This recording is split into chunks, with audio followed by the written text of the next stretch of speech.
The real estate crash.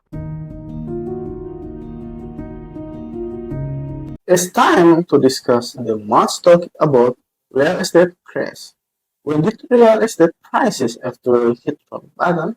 What's the current trend in real estate prices? And could real estate be the root cause of the current economic recession? Let's delve into this topic in this video. But before we do that, let's rewind and understand where we're coming from. We find ourselves in the heart of Wall Street amidst the bustling world of finance. In the late 1980s, Clark Finn, a visionary of the financial realm, with an inclusion of for innovation, dared to envision a different future. With a small team of like-minded individuals, he embarks on the mission to transform the landscape of asset management. Back then, interest rates were comfortably below 3% for a 30 years fixed rate mortgage, hovering around 2.70%. More than 90% of individuals had interest rates under 6%, and over 70% were enjoying rates under 4%. Most Americans were in a good place in their home markets. What set America apart from many other countries, both the past and today, was the prevalence of the 30-year fixed rate mortgage. In the contrast, most other countries typically offered 5 or 10 years fixed rate terms, necessitating refinancing every few years. This contrast created a different dynamic, putting pressure on homeowners to sell or refinance. In America today, the situation is vastly different. We have qualified mortgage regulation like Dodd-Frank, ensuring borrowers have the ability to repay their loans.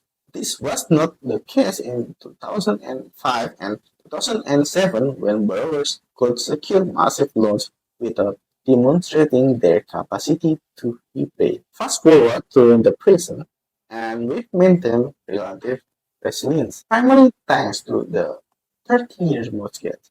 However, as interest rate gets higher, we wonder if might change. Are we on the preying another houses market craze? Comparing our situation to the United Kingdom, where the housing market is down over 20%, or Canada with still 3% with slight declines, the United States seems different. Despite rising interest rates, home prices haven't taken a nosedive like they did in previous cycles. The last housing market crash stemmed from a massive economic recession fueled by the housing market itself. Most individuals were on variable loans, causing their interest rates to spike as rates inched upwards. This led to financial distress, given the prevalence of teacher loans and lack of ability to repay requirement. Today, we are locking in 30 years fixed rate mortgage, potentially avoiding a housing market crash as long as rates remain excessively high for an extended period.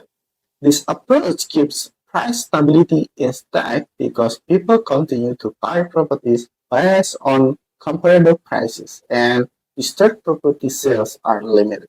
However, where new markets are more affordable than ever, fewer buyers are taking the plunge. Compared to last year, the number of buyers queuing mortgages at this new level is down by 30%.